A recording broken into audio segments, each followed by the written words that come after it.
बल्दिया उज़्मा कराची के अफसरान ने कमाल ही कर दिया। एडमिनिस्ट्रेटर लईक अहमद अफसरान के हमरा इजलास करके डी वाटरिंग पम्प और दीगर चीज़ों को फौरी तौर पर तैयार रखने के धुआंधार इजलास कर रहे हैं। मेट्रोपॉलिटन कमिश्नर भी धुआंधार इजलास कर रहे हैं कि हम ये कर देंगे, हम वो कर देंगे। लेकिन हम आपको बताते हैं कि हमारे ज़राए के मुताबिक बल्दिया उज़्मा कराची का एक फायर टेंडर और 2 डी वाटरिंग पम्प एक वर्कशॉप में पड़ा है, जिसकी अदायगी ना होने पर वर्कशॉप वाले ने उसको रोक रखा है कि बल्दिया उज़्मा कराची के अफसरान काम तो करवा देते हैं, अदायगियाँ नहीं करते, पता नहीं पी जाते हैं, हमें नहीं मालूम।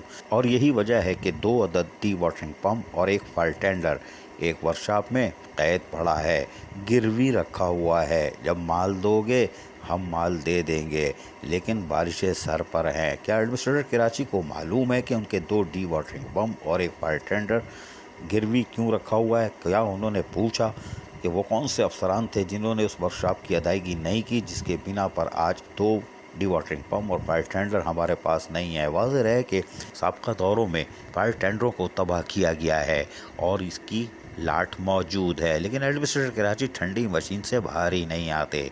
वो अभी किसी और काम में उलझे हुए हैं, क्योंकि उनके पास भी लगता है वक्त कुछ कम है। घड़ी की आवाज़ कान में बजती रहती है, टिक टिक टिक। वो कहते हैं छोड़ो, कौन जाए स्क्रेप देखने, दूसरे काम फौरी तौर पर निपटाओ, ठंडी मशीन में बैठ के, मास्क उतार के। अजीज़ आरिफ, KBS बल्दियाती न्यूज़ कराची। ऐसी ही खूबसूरत वीडियोस फ्यूचर में हासिल करने के लिए रेड बटन पर क्लिक करके और बेल आइकॉन को प्रेस करके हम सबके सब्सक्राइबर बनना मत भूलिए।